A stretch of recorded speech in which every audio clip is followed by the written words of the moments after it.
لي أمري واحلل عقدة من لساني يفقهوا قولي. أما بعد فقد قال الله سبحانه وتعالى: أعوذ بالله من الشيطان الرجيم من همزه ونفخه ونفسه بسم الله الرحمن الرحيم وما أرسلناك إلا رحمة للعالمين. قابل قدر علماء کرام، معزز سامعین حضرات، السلام علیکم ورحمۃ اللہ وبرکاتہ. دین رحمت کے جس موضوع کا محترم عاقل بھائی نے ذکر کیا ہے، اس تعلق سے میں صحیح بخاری کی ایک حدیث سے اپنی بات کا آغاز کروں گا. رسول اکرم صلی اللہ علیہ وسلم کا فرمان ہے: ان اللہ کتب کتابا فهو عنده فوق العرش. اللہ تعالی نے ایک کتاب لکھی ہے اور وہ کتاب عرش پہ اللہ تعالی کے پاس ہے. انتہائی عظیم القدر وہ کتاب ہے کہ اللہ رب العزت کے پاس، عرش کے پاس، عرش کے اوپر ہے. اللہ رب العزت نے اس کتاب میں کیا لکھا، اس سے ہمیں آگاہ فرما دیا. فرمایا کہ اس کتاب میں یہ تحریر ہے کہ رحمتی سبقت غضبی، میری رحمت غضب سے پہلے ہے، میری رحمت میرے غصے سے سبقت لے گئی. رحمت پہلے ہے، غصہ اور غضب بعد میں ہے.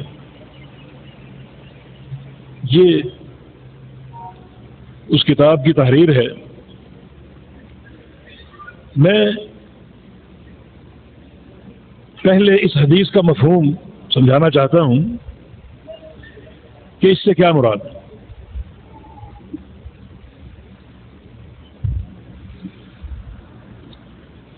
اللہ رب العزت کسی بھی مخلوق کے ساتھ، کسی بھی بندے کے ساتھ پہلے رحمت کا معاملہ فرماتا ہے، اور اگر وہ رحمت کے معاملے کی طرف توجہ نہ دے، اس کی پرواہ نہ کرے، اسے ٹھکرا دے، تو اللہ رب العزت پھر غضب کا معاملہ فرماتا ہے.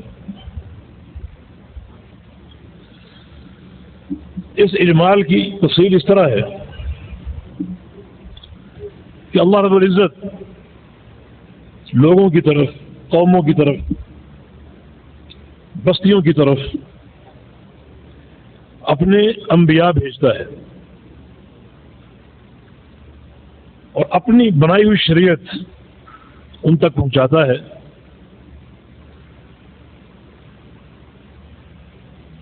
پیارے پیارے احکام انہیں عطا فرماتا ہے.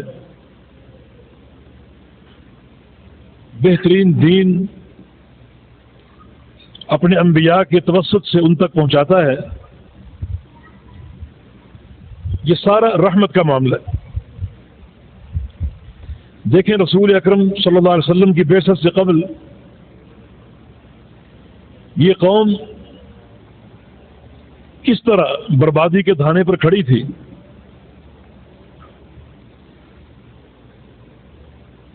عیسیٰ علیہ السلام کے بعد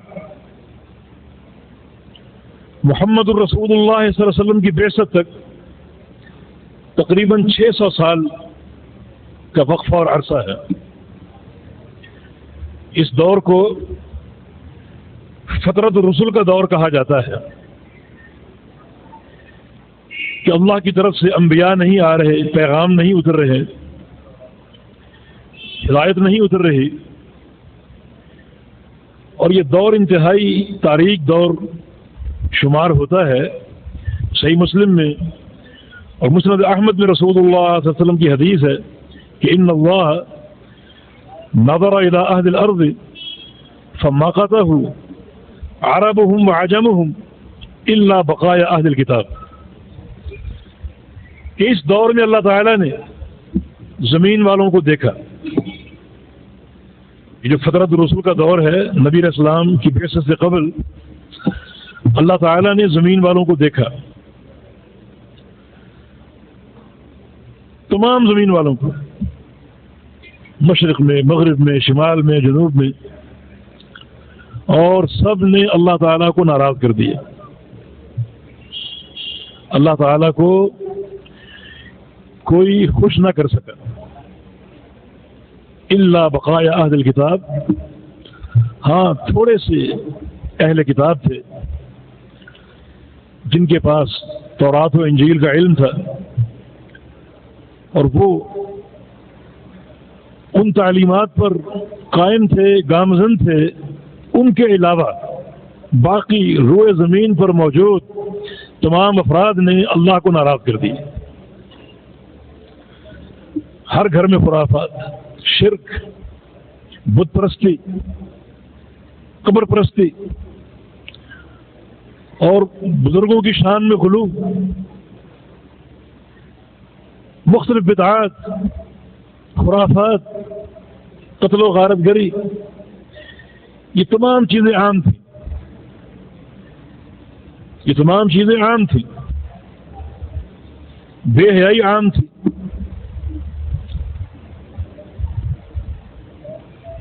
ان سے پوچھا جاتا کہ یہ جو کچھ تم کر رہے ہو اس کی دلیل پیش کرو، اس کی کیا حجت ہے؟ تو جواب میں وہ ایک ہی دلیل دیتے جس کا قرآن نے ذکر کیا ہے کہ انا وجدنا آباءنا علی امۃ وانا علی آثارہم مہتدون، کہ جو کام ہم کر رہے ہیں ان کاموں پر ہم نے اپنے باپ دادوں کو پایا ہے. ہمارے گھروں میں ایسا ہی ہوتا ہے، ہماری برادری ایسا ہی کرتی آئی ہے، تو ہم انہی کے نقش قدم کے پیروکار ہیں. یہ ان کی واحد حجت اور دلیل تھی جس کو قرآن نے ذکر کیا. اتنی بڑی جاہلیت کہ ایک فرد ایسا نہیں جو اللہ کو خوش کر دے. انتہائی تاریک ترین دور. اب کیا ہوا؟ اللہ رب العزت اپنی رحمت کا معاملہ فرمانے لگا، اور وہ معاملہ یہ تھا کہ اللہ تعالیٰ نے ایک شخصیت جو انتہائی چنی ہوئی شخصیت تھی اس کا انتخاب کیا، اسے اپنا رسول بنایا اور اس قوم کی طرف مبعوث فرما دیا. یہ رحمت کا معاملہ شروع ہو چکا ہے. رحمتی سبقت غضبی، رحمت پہلے ہے، غصہ بعد میں. رحمت کا معاملہ شروع ہو چکا. اللہ کا رسول آ گیا، ایک افضل ترین انسان جس کا اخلاق، کردار، جس کا عقیدہ ایک مثالی تھا، جسے لوگ صادق و امین کہتے. بڑے بڑے قضایا پر ان سے فیصلے لیتے. ابن مسعود رضی اللہ عنہ کا قول ہے کہ ان اللہ نظر الى قلوب العباد فوجد قلب محمد من خیر قلوب العباد فاصطفاه لرسالته ثم نظر الى قلوب العباد فوجد قلوب اصحابه من خیر قلوب العباد فاصطفاهم لصحبة نبيه صلی اللہ علیہ وسلم. کہ اللہ تعالیٰ نے بندوں کے دلوں کو دیکھا تو سب سے بہترین دل، سب سے پاکیزہ دل محمد الرسول اللہ صلی اللہ علیہ وسلم کا پایا. تو اللہ تعالیٰ نے انہیں اپنی رسالت اور نبوت کے لیے چن لیا. پھر دوبارہ لوگوں کے دلوں کو دیکھا تو سب سے بہترین دل اپنے پیغمبر کے صحابہ کا پایا. تو اللہ تعالیٰ نے ان لوگوں کو اپنے پیغمبر کی صحبت کے لیے چن لیا. تو یہ ایک چنے ہوئے انسان مبعوث ہوئے، اللہ تعالیٰ کا پیغام لے کر آ گئے، دلائل لے کر آ گئے، براہین لے کر آ گئے، اللہ کی وحی لے کر آ گئے. اے قوم، رحمت کا معاملہ شروع ہو چکا ہے، رحمت کا معاملہ شروع ہو چکا ہے. میرے بھائیوں، اب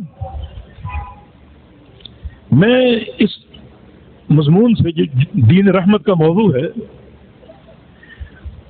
اس سے میں کئی جوانب پر بات کرنا چاہتا ہوں، جس میں ایک جانب یہ بھی ہے کہ لوگ گناہ کرتے ہیں یہ سوچ کر کے یہ دین رحمت ہے اور اللہ غفور الرحیم ہے،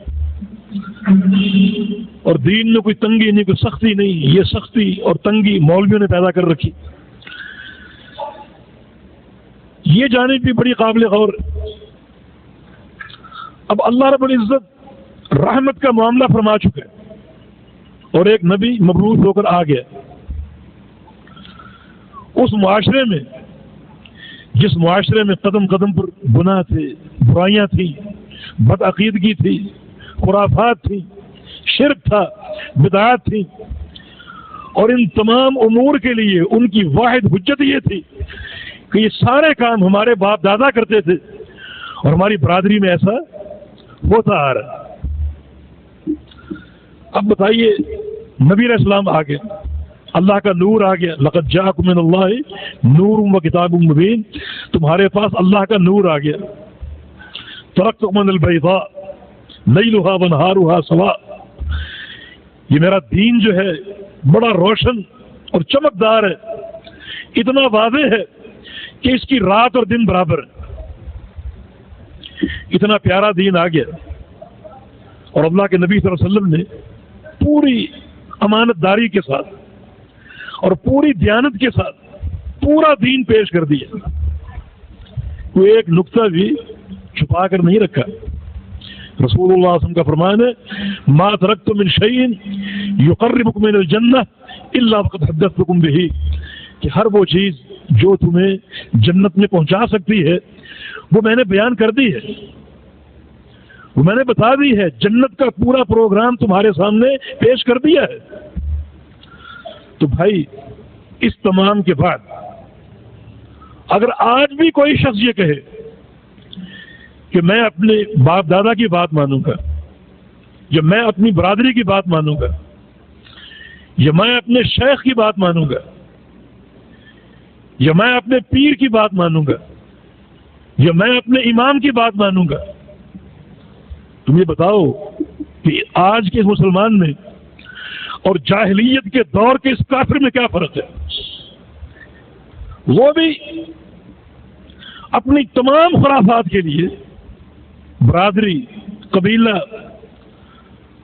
اور آباء و اجداد کا نام لیتے. آج بھی یہ نام لیے جا رہے ہیں کہ یہ ہمارے شیخ کی تعلیم ہے، ہماری برادری میں ایسا ہوتا آ رہا ہے، ہمارے آباء و اجداد میں یہ طریقہ رائج ہے، اسے ہم نہیں چھوڑ سکتے. پھر کیا فرق ہے ان دونوں باتوں میں،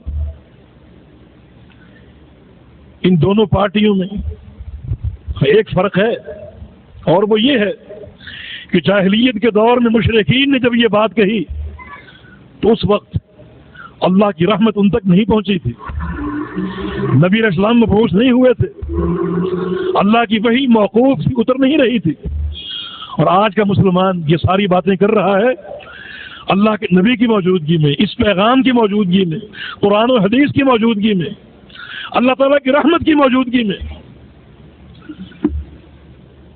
تو آپ غور کیجئے کہ یہ انسان بھی اگر کہے کہ یہ دین رحمت ہے اور میں بچ جاؤں گا، نجات پا لوں گا،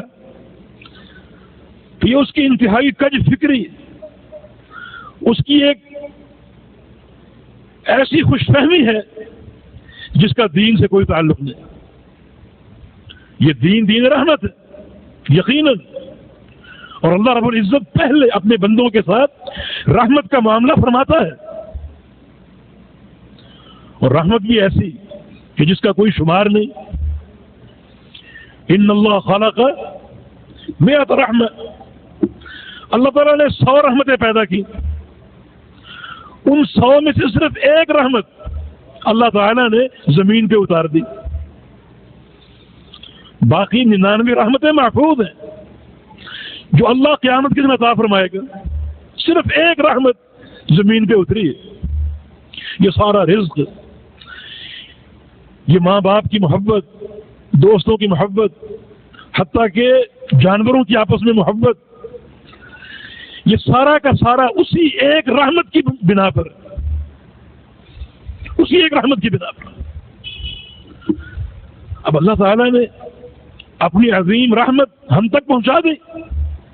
اب میرے دوستوں اور بھائیوں، اگر ہم رسول اللہ صلی اللہ علیہ وسلم کی اتباع نہیں کریں گے اور ان کی پیروی کا حق ادا نہیں کریں گے تو پھر رحمت کے بعد کون سا معاملہ ہے؟ اللہ کے غضب کا اور اس کے غصے کا۔ رحمتی سبقت غضبی، رحمت پہلے ہے، غضب بعد میں ہے۔ رحمت کا معاملہ ہو چکا، نبی آ چکا، دین ہم تک پہنچ چکا، قرآن و حدیث موجود ہے، اللہ کا نور موجود ہے، اس کی اگر ہم نے اطاعت کی، اس کا حق ادا کیا تو رحمت کا یہ معاملہ جاری رہے گا۔ اور اگر ہم نے اس نور کی موجودگی میں، کتاب و سنت کی موجودگی میں دوسری آراء کو، دوسروں کی باتوں کو، دوسروں کی رائے کو اس دین میں داخل کیا تو پھر رحمت کا معاملہ ختم ہو جائے گا اور غضب کا معاملہ شروع ہو جائے گا۔ اور کون ہے وہ شخص جو اللہ تعالیٰ کے غضب کا سامنا کر سکے؟ کوئی فرد ہے ایسا؟ حدیث شفاعت آپ کے سامنے ہے کہ میدان محشر میں یہ خلق ماری ماری پھر رہی، انبیاء کے پاس جا رہی شفاعت کے لیے، کبھی آدم علیہ السلام کے پاس، کبھی نوح علیہ السلام کے پاس، کبھی جد الانبیاء ابراہیم علیہ السلام کے پاس، کبھی موسیٰ علیہ السلام کے پاس، کبھی عیسیٰ علیہ السلام کے پاس، ہماری شفاعت کیجیے۔ اور ان تمام انبیاء کا ایک ہی جواب تھا کہ ان ربنا قد غضب اليوم غضبا لم يغضب قبله مثله ولن يغضب بعده مثله، کہ ہمارا پروردگار آج غصے میں ہے، اسے ایسا غصہ آج سے پہلے کبھی نہیں آیا اور ایسا غصہ آج کے بعد کبھی نہیں آئے گا۔ اللہ کے غضب کا سامنا کون کر سکتا ہے؟ تو میرے بھائیوں، عافیت کہ اس درس کو سمجھ لو اور محفوظ کر لو کہ رحمت کے معاملے کا دائرہ کار یہی ہے کہ اللہ تعالیٰ نے سب کچھ بنا کے خود ہمیں دے دیا اپنے پیغمبر کے ذریعے۔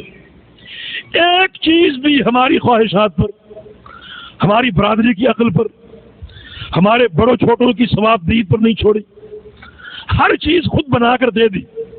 یہ رحمت ہی رحمت ہے،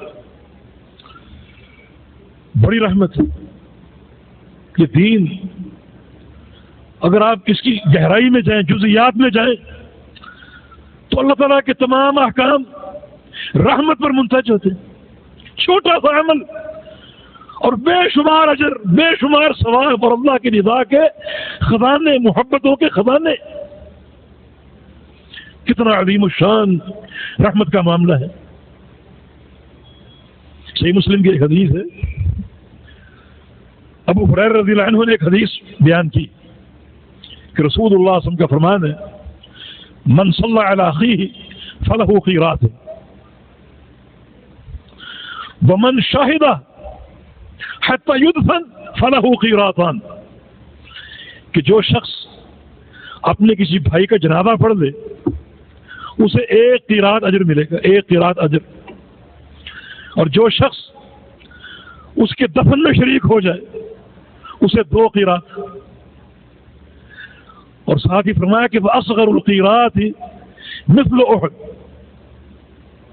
قیرات کا وزن کیا ہے یہ معلوم نہیں، لیکن سب سے چھوٹا قیرات احد پہاڑ کے برابر۔ یہ دین کی رحمت، یہ ایک عمل کتنا بڑا موجب رحمت ہے۔ اور اگر آپ یہ بالکل چھوٹی چھوٹی بات ہے، بالکل چند لمحات کا بلکہ ایک لمحے کا عمل. صحیح بخاری کی حدیث ہے اذا امن القارئ فامنوا فان الملائکہ یؤمنون فمن وافق تأمینه تأمین الملائکہ غفر له ما تقدم من ذنبه. کہ لوگوں جب امام وَلَضَّالِّينَ کہہ کر آمین کہے تو تم بھی آمین کہو. کیسے؟ جیسے ثابت ہے. رسول اللہ صلی اللہ علیہ وسلم کا طریقہ آمین کیا تھا؟ مد بہا صوتہ رفع بہا صوتہ. جب آپ آمین کہتے اپنی آواز اونچی کرتے اور اپنی آواز کو کھینچتے. صحابہ کرام جب آپ کی اقتداء میں آمین کہتے تو للمسجد ضجہ، باوجود ہے کہ مسجد کھجور کی شاخوں اور تنوں سے بنی ہوئی تھی، لیکن وہ صحابہ کی آمین کی آواز سے گونج اٹھتی، اتنا اونچی کہتے. فرمایا کہ اس طرح آمین کہو، اس لیے کہ اوپر فرشتے آمین کہتے. فمن وافق تأمینہ تأمین الملائکہ غفر له ما تقدم من ذنبہ. جس کی آمین فرشتوں کی آمین سے مل گئی، اللہ تعالیٰ اس کی سابقہ زندگی کے تمام گناہوں کو معاف کر دے گا. یہ کتنا بڑا عمل ہے، یہ دین رحمت. اور کوئی شخص اگر اس عمل کو چھوڑ دے اور آمین نہ کہے یا آہستہ کہے، سنت کے خلاف کہے، تو اس کے لیے اللہ تعالیٰ کے غضب کے معاملے کا اندازہ کیجیے کہ اللہ تعالیٰ نے ایک تحفہ دیا، اتنا سا کام کر لو تمہارے گناہ معاف کر دوں گا. اور آپ یہ کہہ کر چھوڑ دیں، ٹھکرا دیں کہ ہمارے ہاں ایسا نہیں، ہمارے مذہب میں ایسا نہیں، ہمارے امام کی تعلیم میں یہ بات شامل نہیں. میرے بھائی، یہ دین کسی شخصیت کی جاگیر ہے، اس پر کسی شخصیت کا ٹھیکہ ہے. اللہ تعالیٰ نے اس دین کے تعلق سے اپنی پوری خلق پر اپنی حجت کو تمام کیا ہے صرف ایک شخصیت کے ذریعے، اور وہ ہے محمد الرسول اللہ صلی اللہ علیہ وسلم. یہ دوسرے تیسرے نام کہاں سے آ رہے ہیں؟ اب اگر اللہ تعالیٰ کے اس تحفے کو آپ ٹھکرا دیں، اس انعام کو ٹھوکر مار دیں کہ ہمارے ہاں ایسا نہیں، تو پھر میرے بھائی اللہ تعالیٰ کے دو ہی معاملے ہیں، رحمتی سبقت غضبی. پہلے رحمت کا معاملہ، اسے نہیں مانتے تو پھر غضب اور غصے کا معاملہ.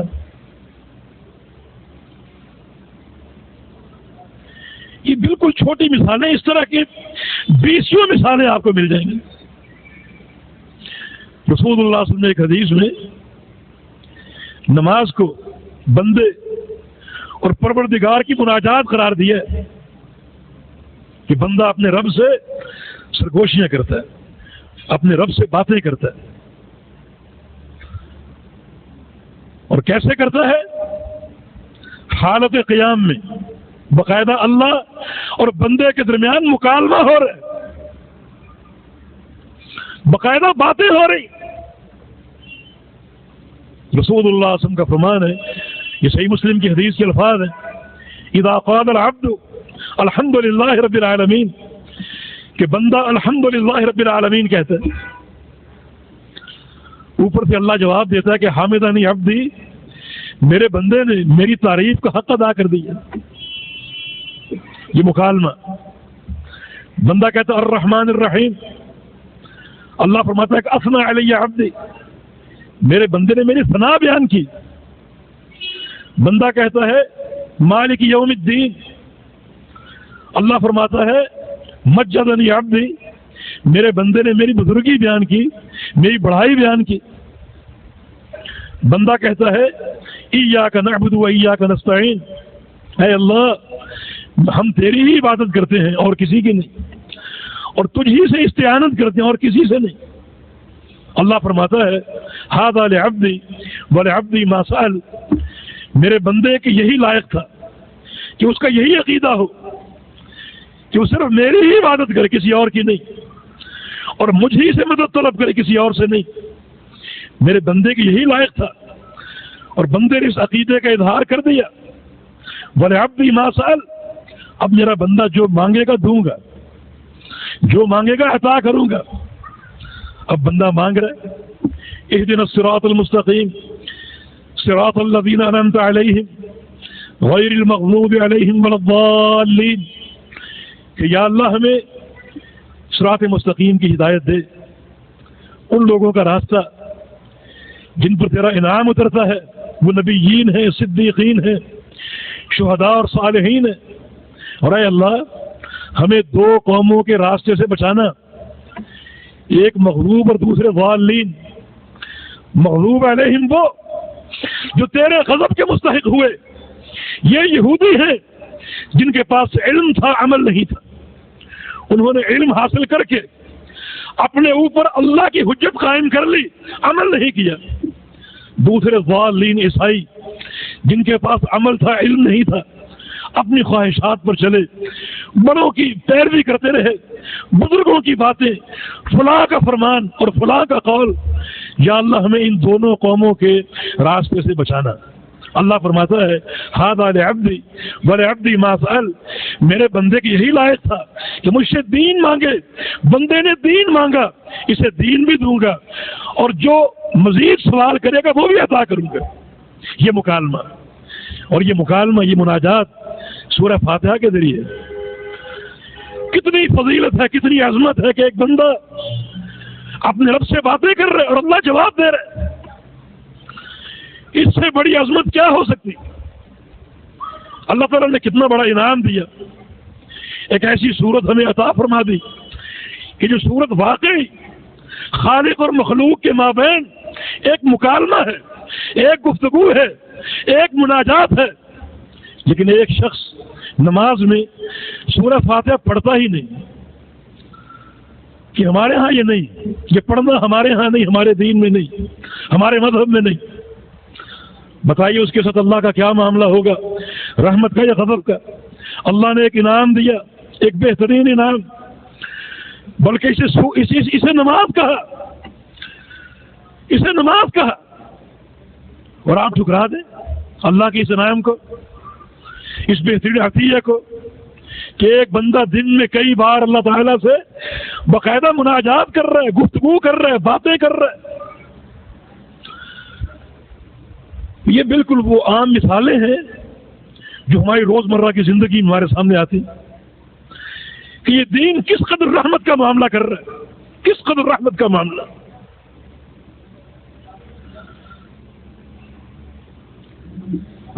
تو میرے بھائی، اگر اس رحمت کے معاملے کو قبول نہیں کرو گے تو پھر غضب کا معاملہ ہے۔ اللہ تعالیٰ کی اطاعت کرو گے، اللہ کے رسول کی اطاعت کرو گے جو اللہ کی رحمت کا مظہر ہے، اور خود پیغمبر رحمت للعالمین ہے، ان کی اطاعت کرو گے اور ان کی اطاعت کا حق ادا کرو گے تو اللہ تعالیٰ کے بے شمار انعامات ہیں، دنیا میں بھی اور آخرت میں بھی۔ وَلَوْ أَنَّهُمْ فَعَلُوا مَا يُوعَظُونَ بِهِ لَكَانَ خَيْرًا لَهُمْ وَأَشَدَّ تَثْبِيتًا وَإِذًا لَّآتَيْنَاهُمْ مِن لَّدُنَّا أَجْرًا عَظِيمًا وَلَهَدَيْنَاهُمْ صِرَاطًا مُّسْتَقِيمًا۔ اگر یہ لوگ صرف میرے پیغمبر کی اطاعت کریں اور کسی کی نہیں، ہر معاملے میں، اعتقادی مسئلہ ہو، عبادات ہو، احکام ہو، خرید و فروخت ہو، شادی بیاہ ہو، ہر معاملے میں صرف میرے پیغمبر کی اطاعت کریں، میرے پیغمبر کی مانیں، تو میں ان کو 4 نعمتیں دوں گا۔ لکان خیر اللہ، ہر قسم کی خیر دے دوں گا، وشد تثبیتا، دشمن کے مقابلے میں ثابت قدمی دے دوں گا، طاقت مضبوط کر دوں گا، تم غالب ہوگے، دشمن مغلوب ہوگا۔ اور یہ اللہ کا کام ہے، یہ غلبہ حاصل کرنا یہ ظاہری وسائل کے مرہون منت نہیں ہے، بلکہ یہ اللہ کی توفیق سے ہوتا ہے۔ مسلمان میدان جنگ میں اگر شکست کھاتا ہے تو اس کا ایک ہی سبب ہے، اور وہ یہ ہے کہ مسلمان کو اس کا پروردگار چھوڑ دے۔ اللہ اگر ساتھ ہے تو دنیا کی کوئی طاقت مسلمان کو مغلوب نہیں کر سکتی۔ رسول اللہ صلی اللہ علیہ وسلم کی حدیث ہے لن یغلب 12,000 من قلت اذا صبروا وصدقوا، میری امت کا لشکر اگر صرف 12,000 ہو، صرف 12,000، چاہے کوئی بھی دور ہو، کوئی بھی زمانہ ہو، اس دنیا میں ملایین اور بلایین انسان بستے ہیں، لیکن میرے ماننے والے مسلمان صرف 12,000 ہو تو دنیا کی یہ ساری طاقتیں مل کر ان 12,000 کو مغلوب نہیں کر سکیں گے، ان پہ غلبہ نہیں پا سکیں گے، فتح ان کی ہوگی، کامیابی ان کی ہوگی، کامرانی ان کی ہوگی، دنیا مغلوب ہوگی۔ یہ رسول اللہ صلی اللہ علیہ وسلم کا فرمان ہے، لیکن فرمایا کہ 2 شرطیں ہیں ساتھ، اذا صبروا وصدقوا، کہ وہ 12,000 افراد صبر کریں، صبر کرنے والے، اور دوسرا وہ سچے ہوں، سچے اللہ تعالیٰ کے ساتھ تعلق میں سچے ہوں، رسول اللہ صلی اللہ علیہ وسلم کی پیروی میں سچے ہوں، رسول اللہ صلی اللہ علیہ وسلم کی محبت میں سچے ہوں، جہاد کے مشن میں سچے ہوں، گفتار کے سچے ہوں، کردار کے سچے ہوں، ہر اعتبار سے صداقت ان کا نصب العین بن جائے۔ فرمایا کہ صرف 12,000 افراد پوری دنیا پر غالب آ سکتے ہیں، اور پوری دنیا مل کر بھی ان کا کچھ نہیں بگاڑ سکتے۔ کہ وشد تثبیت ہے، مقصد یہ کہ یہ ثابت قدمی، دشمن پر غلبہ اللہ کی توفیق سے ممکن، اور اس کا راستہ کیا ہے؟ پیغمبر علیہ السلام کی اطاعت، پیغمبر علیہ السلام کی پیروی۔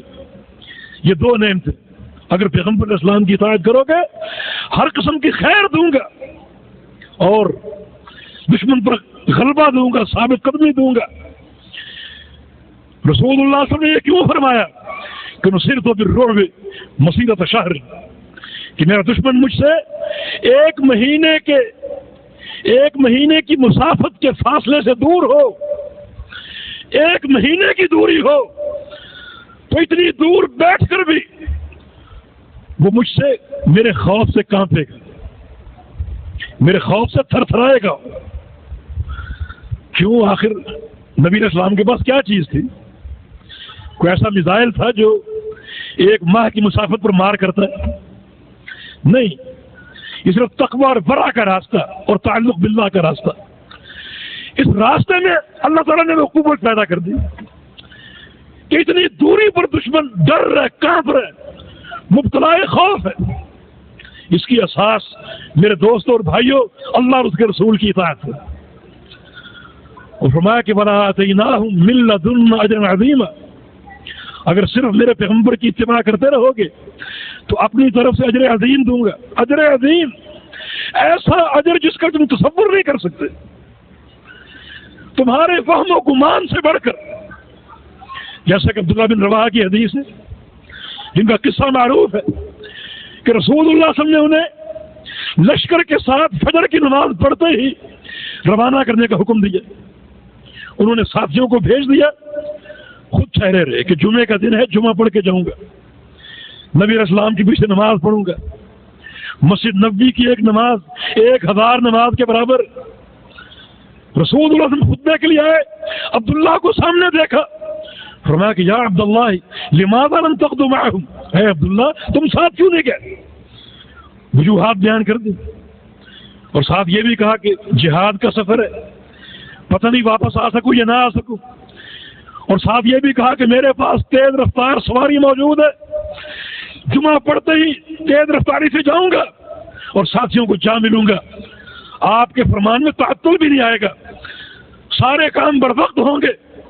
تو رسول اللہ صلی اللہ علیہ وسلم نے فرمایا لو انفقت ما فی الارض جميعا لما ادرکت فضل غدوتهم، اے عبداللہ تم اس پوری زمین کے مالک بن جاؤ، زمین کے سارے خزانوں کے مالک بن جاؤ، اور یہ سارے خزانے اللہ کی راہ میں لٹا دو، خرچ کر دو، تو پھر بھی ان کے ثواب تک نہیں پہنچ سکتے جو میرے ایک جملے پر عمل کر کے فجر کی نماز پڑھتے ہی روانہ ہو چکے، ان کے ثواب کو نہیں پہنچ سکتے۔ وَلَا آتَيْنَاهُمْ مِن لَّدُنَّا أَجْرًا عَظِيمًا، اگر تم صرف میرے پیغمبر کی اطاعت کرو گے تو اپنی طرف سے اجر عظیم کے ڈھیر لگا دوں گا، جس کی کیفیت اور کمیت کا تمہیں اندازہ نہیں۔ دیکھیں کیسا رحمت کا معاملہ ہے، ان ساری باتوں میں تمہیں کیا کھوٹ نظر آتا ہے کہ پیغمبر اسلام کی تعلیمات سے انحراف کر کے دوسروں کی راہ کو اپناتے؟ ایسی ایسی کتابیں جو شرک و بدعت کا طوفان، ایک طوفان بدتمیزی قائم ہے۔ تو پھر میرے بھائی بات یہی ہے جو اللہ پاک نے فرما دی کہ رحمتی سبقت غضبی، کہ پہلے رحمت کا معاملہ ہے، اگر تم نے اس کو ٹھکرا دیا تو پھر غضب کا معاملہ ہے، اور اللہ کے غضب کا متحمل کون ہو سکتا ہے؟ اس غضب کا کون سامنا کر سکتا ہے؟ یہ سارے انعامات اللہ کی طرف سے کہ پیغمبر اسلام کی اتباع کرو گے، ہر قسم کی خیر دوں گا، دشمن پر غلبہ دوں گا، اور پھر تمہیں اجر عظیم دوں گا۔ وَلَهَدَيْنَاهُمْ صِرَاطًا مُسْتَقِيمًا، اور صراط مستقیم پر قائم رکھوں گا۔ یہ ایک ضمانت اللہ کی طرف سے، کتنا بڑا انعام ہے۔ ورنہ رسول اللہ صلی اللہ علیہ وسلم کا فرمان ہے کہ ان القلوب بین الاصبعین من اصابع الرحمن یقلبها کیف یشاء، کہ تمام بندوں کے دل اللہ تعالیٰ کی دو انگلیوں کے بیچ میں رہتے ہیں۔ اللہ تعالیٰ ان دلوں کو جب چاہے پھیر دے، جس طرف چاہے پھیر دے۔ وہ ذات بے پرواہ، اس سے کوئی سوال نہیں کر سکتا کہ اس طرف کیوں پھیرا۔ یہاں ضمانتیں موجود ہیں کہ تم میرے پیغمبر کا دامن تھام لو، اس دامن کو تھامے رہو۔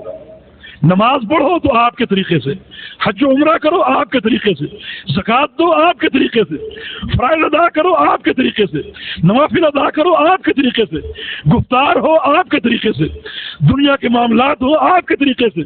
تو کیا کروں گا؟ یہ ضمانت ہے کہ تمہیں صراط مستقیم پر اور حق پر قائم رکھوں گا، ثابت قدمی دوں گا، اور تمہارے دل کو نہیں پھیروں گا، تمہیں حق پر قائم رکھوں گا۔ تو میرے دوستوں اور بھائی، یہ رحمت کا معاملہ کتنا عظیم الشان معاملہ ہے، اسے قبول کر لیجیے۔ اسے قبول کرنے میں عافیت ہے۔ یہ چھوٹا سا عمل محض اللہ کے پیغمبر کی اتباع کی برکت سے کتنا عظیم ہو گیا۔ ایک صحابی نبی علیہ السلام کو نظر آیا کمزور، پوچھا آپ کمزور کیوں ہو گئے؟ کہا کہ یا رسول اللہ صلی اللہ علیہ وسلم، پچھلے سال آپ کے پاس آیا تھا، آپ روزے کا ثواب بیان کر رہے تھے، میں نے اس کے بعد ٹھان لی کہ مستقل روزے رکھوں گا، کبھی افطار نہیں کروں گا، اس لیے سال بھر سے روزے رکھ رہا ہوں، کبھی دن کے وقت میرے گھر میں آگ نہیں جلی، شاید اس لیے کمزور ہو گیا۔ تو رسول اللہ صلی اللہ علیہ وسلم نے کیا فرمایا؟ فرمایا کہ لا صام من صام العبد، جو شخص مستقل روزے رکھے گا اس نے ایک روزہ بھی نہیں رکھا، اسے کوئی ثواب نہیں ملے گا۔ اور ایک طرف آپ کا فرمان ہے من صام الیام البیض فکانما صام الدہر، کہ جو شخص صرف چاند کے 3 روزے رکھ لے، 13، 14 اور 15 تاریخ کے، اللہ تعالیٰ اسے اتنا اجر دے گا کہ گویا اس شخص نے یہ 3 نہیں بلکہ زمانے بھر کے روزے رکھ لیے۔ زمانے بھر کے۔ فرق کیا ہے؟ وہاں ایک صحابی کا عمل، وہ سال بھر کے روزے رکھ رہا ہے، ایک دن افطار نہیں کیا، رسول اللہ صلی اللہ علیہ وسلم نے فرمایا کوئی ثواب نہیں، کوئی روزہ نہیں، اور یہاں صرف 3 روزے زمانے بھر کے روزوں کے برابر۔ آپ فرق کیجئے، ان دونوں میں مقارنہ کیجئے۔ یہاں عمل کی کثرت ہے، یہاں قلت ہے، اور یہاں کثرت کے باوجود کوئی ثواب نہیں، اور یہاں قلت کے باوجود ثواب کے ڈھیر لگے ہوئے ہیں۔ فرق صرف ایک ہے، اور وہ ہے محمد رسول اللہ صلی اللہ علیہ وسلم کی اتباع کا۔ بات کثرت عمل کی نہیں، بات رسول اللہ صلی اللہ علیہ وسلم کی پیروی کی ہے، جو اللہ کی رحمت ہے۔ یہ رحمت کا معاملہ، اس پیروی میں چھوٹا سا عمل کتنا بڑا بن گیا، کتنا عظیم الشان بن گیا، چھوٹی سی چیز کتنی بڑھ گئی۔ فرمایا کہ تم اللہ کی راہ میں ایک کھجور خرچ کرتے ہو، اللہ تعالیٰ اسے قیامت کے دن احد پہاڑ کے برابر بنا دے گا۔ کتنا عظیم الشان رحمت کا معاملہ ہے۔ اور صحیح مسلم کی ایک اور حدیث ہے، صحیح مسلم کی ایک اور حدیث ہے، رسول اللہ صلی اللہ علیہ وسلم کا فرمان ہے اذا حسن اسلام المرء، اذا حسن اسلام المرء فكل حسنة يعملها تضاعف ب10 أمثالها إلى 700 ضعف، وكل سيئة يعملها لا تكتب إلا بمثلها الا ان يتجاوز اللہ عنها. سبحان اللہ. بندے کا اسلام اگر سنور جائے، بندہ اپنے اسلام کو سنوار لے. اسلام سنورتا ہے تین چیزوں سے. ایک ہے عقیدہ توحید کی صلابت سے کہ توحید پہاڑ کی طرح ٹھوس ہو. دوسرا سنورتا ہے رسول اللہ صلی اللہ علیہ وسلم کی اطاعت سے. اور تیسرا سنورتا ہے کہ یہ سارا عمل اخلاص پر قائم ہو اور ریاکاری سے دور ہو.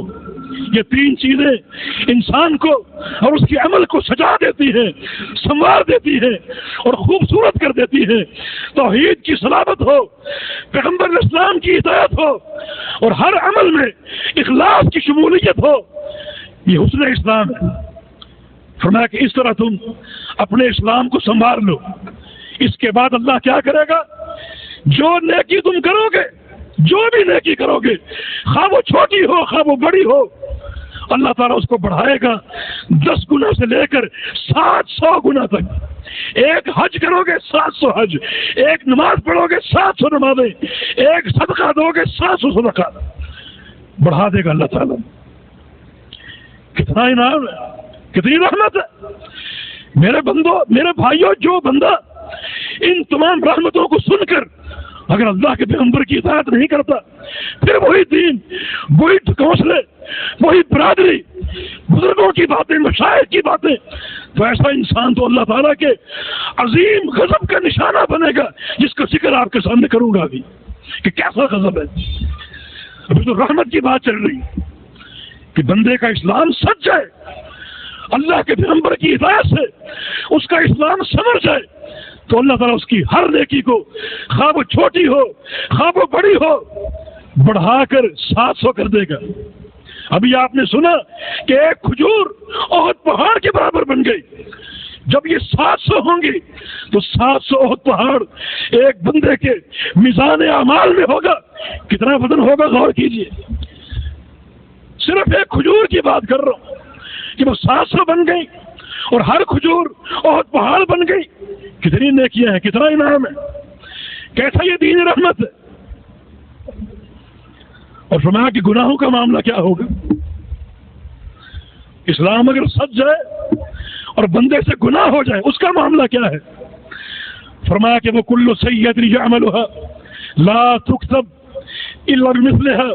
اگر گناہ کرے گا تو اللہ تعالیٰ کا حکم ہے کہ اس گناہ کو ایک ہی لکھو، صرف ایک، 2 نہیں 3 نہیں. نیکیاں کرے تو 700 لکھو، گناہ کرے تو ایک ہی لکھو. لیکن نہیں، ابھی نہ لکھو، تھوڑا سا انتظار کرو. الا یتجاوز اللہ عنہا. اللہ اگر اس گناہ کو معاف کر دے تو لکھو ہی نہ، انتظار کرو. اللہ اگر معاف کر دے لکھو ہی نہ. کیسا یہ دین رحمت ہے، کتنی بہاریں. لیکن اس تمام کی اساس کیا ہے؟ وما ارسلناک الا رحمۃ للعالمین. وہ جو ذات رحمت، جس کو اللہ نے رحمت بنا کر بھیجا، اس کی اطاعت، اس کی اطاعت کرو گے تو یہ ساری رحمتیں اس کے مستحق بن جاؤ گے. پھر رحمت کا یہ جو طریق ہے، یہ کس طرح پھیلا ہوا ہے. رسول اللہ صلی اللہ علیہ وسلم کے احکامات، ان میں کتنی سہولت ہے. یہ سب کچھ رحمت ہے، یہ سب کچھ رحمت ہے. کہ صرف دن میں 5 نمازیں فرض ہیں، دن رات میں صرف 5 نمازیں. اور رحمت کا معاملہ یہ ہے، ان 5 کو باجماعت پڑھو گے 27 گنا بڑھ جائیں گے. رحمت کا معاملہ یہ ہے کہ اللہ نے پہلے 50 فرض کی تھی، پھر کم کر کے 5 کر دی. ان 5 کو ادا کرو گے تو ثواب 50 ہی کا ملے گا. پہلے 50 فرض ہوئی تھی، ان 50 کا ایک ثواب تھا. نمازیں کم کر دی، ثواب وہی رکھا ہے. یہ 5 ادا کرو گے ثواب 50 ہی کا ملے گا. یہ دین رحمت نہیں ہے، رحمت کا معاملہ نہیں. صرف وضو کر کے کھڑے ہو جاؤ. بیمار ہو تو وضو بھی نہ کرو، تیمم کر لو. پانی اگر نہ ہو کوئی فکر نہیں، تیمم کر لو. یا اللہ میں کھڑا نہیں ہو سکتا، بیٹھ کے پڑھ لو. یا اللہ میں بیٹھ بھی نہیں سکتا، لیٹ کے پڑھ لو. ان اعضاء کو ہلا نہیں سکتا، آنکھوں کے اشاروں سے پڑھ لو. میں مسافر ہوں، قبلے کی سمت کا تعین نہیں، جس طرف منہ ہے پڑھ لو. کوشش کرو قبلے کی سمت معلوم ہو جائے، اجتہاد کرو. اگر معلوم نہیں ہو سکا کوئی بات نہیں. کیسا دین رحمت ہے. اور پھر پیغمبر اسلام نے فرمایا کہ یہ دین پر چلنے والے میں کسے پسند کرتا ہوں. مسافر دو طرح کے ہوتے ہیں. ایک مسافر وہ جو گھر سے نکلتا دوڑنا شروع کرتا ہے کہ جلد از جلد منزل تک پہنچ جاؤ. دوڑ رہے، صبح شام دوڑتا جا رہے، سورج کی گرمی کی پرواہ نہیں کرتا، دھوپ کی پرواہ نہیں کرتا. فرمایا کہ نہیں، استعینوا بالغدوۃ والروحہ وشیء من الدلجہ. مجھے وہ مسافر پسند ہے جو گھر سے نکلتا ہے، کچھ وقت صبح کی ٹھنڈک میں سفر کرتا ہے، پھر آرام کرتا ہے، قیلولہ کرتا ہے، کھاتا پیتا ہے، پھر شام کو ٹھنڈک ہوتی ہے، پھر چل پڑتا ہے، پھر آرام کرتا ہے. بشیء من الدلجہ، اور کچھ وقت رات کی تاریکی میں چلتا ہے، اور اس طرح اپنا سفر آہستہ آہستہ سہولت کے ساتھ طے کر لیتا ہے. فرمایا کہ مجھے یہ مسافر پسند ہے. یہ دین کس طرح کی سہولتیں چاہتا ہے اور کس طرح بندوں میں رحمت تقسیم کر رہا ہے. خاتون ایک صنف کمزور ہے، صنف نازک ہے، بہت شدت برداشت نہیں کر سکتی. رسول اللہ صلی اللہ علیہ وسلم کا فرمان ہے المرأة اذا صلت خمسها وصامت شهرها واطاعت بعلها وحفظت فرجها فلتدخل من اي ابواب الجنة شاءت. ایک عورت اگر 5 نمازیں پابندی سے پڑھ لے، ان نمازوں کا واقعی حق ادا کرے، اور پھر رمضان کے روزے رکھ لے پوری پابندی کے ساتھ، کہ روزے اگر کسی شرعی عذر کی بنا پر رہ جائے تو بعد میں قضا دے. یہ 2 کام ہو گئے، 5 وقتہ نماز، رمضان کے روزے. وہ اطاعت بعلہا، اور اپنے شوہر کی اطاعت کر لے، شوہر کی فرما برداری کر لے. وحفظت فرجہا، اور چوتھی بات یہ کہ اپنی عزت کی حفاظت کر لے. ان 4 امور کو پوری ذمہ داری کے ساتھ ادا کرے اور انجام دے. قیامت کا دن ہوگا، اللہ تعالی جنت کے 8 دروازے کھول کر حکم دے گا کہ جہاں سے چاہو داخل ہو جاؤ. یہ دین رحمت، کوئی سختی، کوئی شدت نہیں. ایک عورت عائشہ صدیقہ کے پاس آئی، اس کے ساتھ 2 بچے تھے، ایک بچہ تھا، اس کے ساتھ 2 بچے تھے. اور اس عورت نے کہا کہ 3 دن سے ہم نے کھانا نہیں کھایا. آپ نے گھر میں دیکھا صرف 3 کھجوریں تھیں، وہ پیش کر دی. اس عورت نے ایک بچے کو دی، دوسرے بچے کو دی. وہ بھوکے فوراً کھا گئے.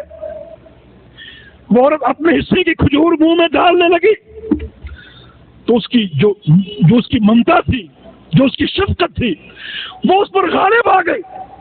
اس نے اس کھجور کے 2 ٹکڑے کیے اور وہ اپنے بچوں کو کھلا دیے، خود بھوکی رہ گئی. عائشہ صدیقہ رضی اللہ عنہا اس منظر کو دیکھتی ہیں.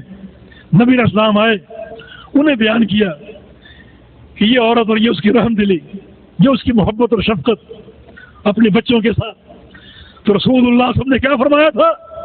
فرمایا کہ یہ عورتیں حاملات مرضعات لولا ما تأتین الى ازواجہن لتدخل مصلیاتہن الجنہ.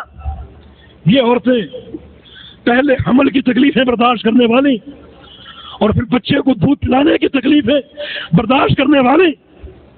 فرمایا کہ اگر یہ عورتیں اپنے شوہروں کے ساتھ بدسلوکی نہ کریں، لولا ما تأتین الى ازواجہن، صرف یہ بات پلے سے باندھ لیں کہ اپنے شوہروں کے ساتھ بدسلوکی نہ کریں، ان کی نافرمانی نہ کریں، ناشکری نہ کریں، نشوز نہ کریں، لتدخل مصلیاتہن الجنہ، تو جو نمازی عورتیں ہیں ان کا ٹھکانہ جنت کے سوا اور کچھ نہیں. کتنا یہ دین صاحب ہے. محمد رسول اللہ صلی اللہ علیہ وسلم کس طرح رحمت للعالمین ہے. اللہ اکبر. یہ دین رحمت ہے.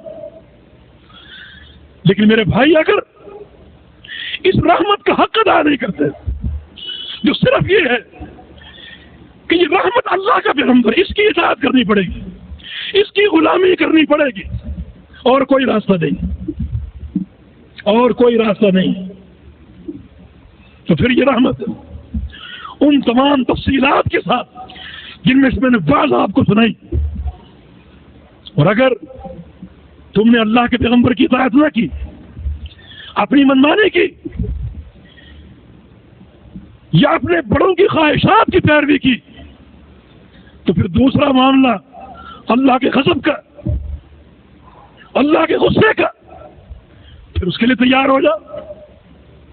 اللہ پاک کا فرمان ہے فَلْيَحْذَرِ الَّذِينَ يُخَالِفُونَ عَنْ أَمْرِهِ أَن تُصِيبَهُمْ فِتْنَةٌ أَوْ يُصِيبَهُمْ عَذَابٌ أَلِيمٌ. جو لوگ میرے پیغمبر کی مخالفت کرتے ہیں ان پر دو چیزیں مسلط ہیں ان پر، دنیا میں فتنہ اور آخرت میں دردناک عذاب. ایسا عذاب جسے کوئی برداشت نہیں کر سکے گا، نہ وہ دنیا میں خوش نہ وہ آخرت میں خوش. یہ پیغمبر کی نافرمانی کہ اگر تم نے اس دین رحمت کو قبول نہ کیا، اس رحمت کا حق ادا نہ کیا، اس رحمت کے معنی کو نہ سمجھا، تو پھر رحمت کے بعد غضب کا معاملہ. اللہ تعالیٰ رحمت کا معاملہ پہلے فرماتا ہے. جیسے آپ نے ایک خاتون کا سنا کہ صرف 4 کام کر لے جنت کے تمام دروازے کھلے، اور اگر ایک خاتون یہ نہ کر سکے پھر کیا ہوگا؟ رسول اللہ صلی اللہ علیہ وسلم نے اعلان فرمایا عید کی نماز سے قبل کہ عید کے لیے عورتیں آئیں، اور سب آئیں، چھوٹی ہوں بڑی ہوں وہ آئیں، حتیٰ کہ شرعی مجبوری ہو نماز نہ پڑھتی ہو تو بھی آئیں، الگ ہو کر بیٹھ جائیں. حتیٰ کہ کسی عورت کے پاس اگر چادر نہ ہو تو اپنی پڑوسن سے ادھار لے لے. پڑوسن کے پاس اگر ایک ہو تو دونوں اس ایک میں لپٹ کر آ جائیں، لیکن آئیں ضرور. یہ عیدگاہ میں عورت کا آنا ضروری ہے، نماز کے لیے، دعاؤں کے لیے. جناب اللہ کے پیغمبر کے اعلان کے بعد ساری عورتیں آ گئیں.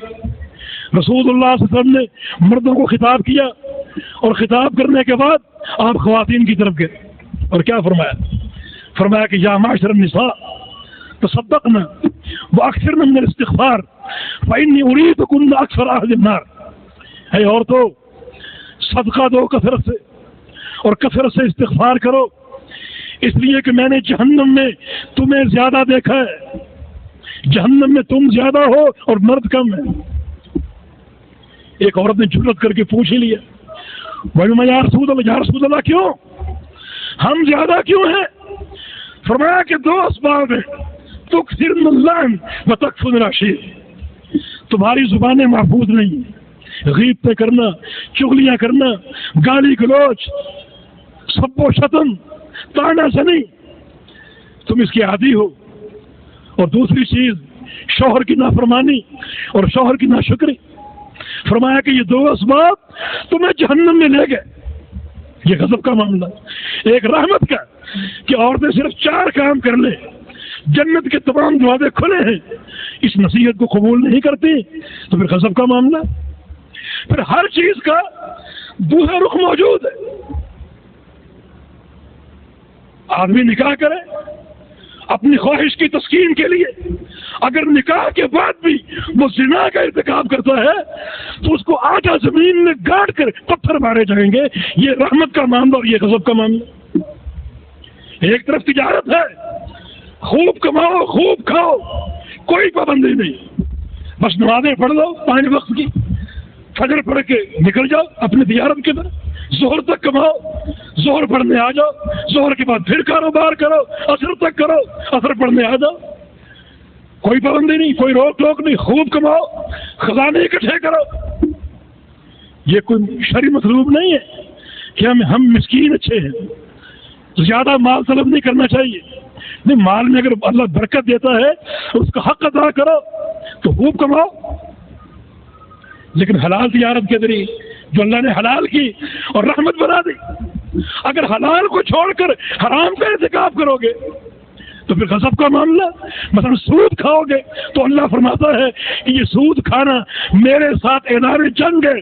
جب قیامت کے دن آؤ گے تمہارے ہاتھ میں اسلحہ دوں گا اور تم سے کہوں گا کہ آؤ اور مجھ سے لڑو، مجھ سے مقابلہ کرو. یہ غضب کا معاملہ ہے. ایک طرف رحمت ہے، ایک طرف غضب ہے، رد عمل موجود ہے. رسول اللہ صلی اللہ علیہ وسلم کا فرمان ہے کہ زنا، سود کا ایک لقمہ 30 بار کے زنا پر بھاری. رسول اللہ صلی اللہ علیہ وسلم کا فرمان ہے کہ سود کے 70 شعبے، سب سے ہلکا شعبہ یہ ہے کہ کوئی شخص چوک میں کھڑے ہو کر لوگوں کے سامنے اپنی ماں سے نکاح کر لے. یہ اللہ کا غضب ہے. ایسے شخص کا کیا ٹھکانہ ہے، کیا اس کی دنیا اور کیا اس کی آخرت، تصور کیجیے. تو اللہ رب العزت واقعتاً پہلے رحمت کا معاملہ فرماتا ہے. اس معاملے کو قبول کر لو اللہ کے بندو، اللہ اور اس کے رسول کی اطاعت کر کے. اور اگر قبول نہیں کرو گے تو پھر غضب کا معاملہ، پھر اللہ تعالیٰ کا عذاب، اس کی ناراضگی، جس کا کوئی نشانہ جو بن جائے گا وہ اس عذاب کا متحمل نہیں ہو سکے گا، وہ اس عذاب کو برداشت نہیں کر سکے گا. میدان محشر کی ہولناکیاں، جن ہولناکیوں کے تصور سے، جن کو دیکھ کر ایک دودھ پیتا بچہ بوڑھا ہو جائے گا، کتنا وہ ہولناک دن. پھر نہ اس کی دنیا محفوظ ہے نہ اس کی آخرت محفوظ ہے. میرے دوست اور بھائیو، پھر یہ دین رحمت ہے. کتنا سہل کہ بندہ ہے، خطا کار ہے، گناہ ہو سکتے ہیں، گناہوں کا ارتکاب کر سکتا ہے. اللہ تعالیٰ نے ایک اساس فراہم کر دی، اس اساس پر قائم ہو جاؤ، گناہوں کو بھی معاف کر دوں گا. یہ رحمت کا معاملہ ہے. اس اساس پر قائم ہو جاؤ. وہ اساس کیا ہے؟ اللہ کی توحید. وہ اساس کیا ہے؟ اللہ کے پیغمبر کی ایسی اطاعت جس میں کسی بدعت کا کوئی دخل نہ ہو. بندہ شرک سے پاک ہو اور بدعت سے پاک ہو، گناہوں کا ارتکاب کر لے، اللہ تعالیٰ اس کی توحید کی برکت سے، اطاعت سنت کی برکت سے اس کے تمام گناہوں کو معاف کر دے گا. کتنا رحمت کا معاملہ ہے. گناہوں کی بخشش کے بے شمار طرق ہیں، بے شمار راستے. عقیدہ توحید گناہوں کی بخشش کا باعث ہے. اللہ فرماتا ہے کہ میرے بندے تیرے گناہوں سے زمین بھر جائے، شرک نہ ہو تو میں تمام گناہوں کو پاک صاف کر کے اس زمین کو اپنی رحمت اور اپنی برکت سے بھر کے تجھے واپس لوٹا دوں گا. یہ گناہوں کی بخشش کے طرق. پھر توبہ کر لو، توبہ کر لو. ایک بار اللہ سے کہہ دو کہ یا اللہ میرے یہ گناہ معاف کر دے. سچی توبہ کر لو، معاف کر دوں گا. کتنے طرق ہے. پھر ان الحسنات یذهبن السیئات. اگر گناہ کر کے تم نے اعمال صالحہ شروع کر دیے تو نیکیوں کی برکت سے گناہ ختم ہو جائیں گے. کتنے طرق ہے. یہ دین رحمت. پھر اگر تمہیں دنیا کی زندگی میں کوئی تکلیف پہنچتی ہے، تمہاری وہ تکلیف ہے تمہارے گناہوں کا کفارہ ہے. رسول اللہ صلی اللہ علیہ وسلم کا فرمان ہے مومن کے پاؤں میں کانٹا چھپ جائے اللہ گناہ چھاڑ دیتا ہے. رسول اللہ صلی اللہ علیہ وسلم کا فرمان ہے یہ بخار سے گناہ جھڑتے ہیں. ایک شخص نے کہا مجھے آج تک بخار نہیں ہوا. رسول اللہ صلی اللہ علیہ وسلم نے فرمایا کھڑے ہو جاؤ، یہاں سے بھاگ جاؤ، اس لیے کہ تم ہم میں سے نہیں ہو. ہمیں بخار ہوتا ہے اور ہمارا بخار ہمارے گناہوں کو چھاڑ دیتا ہے.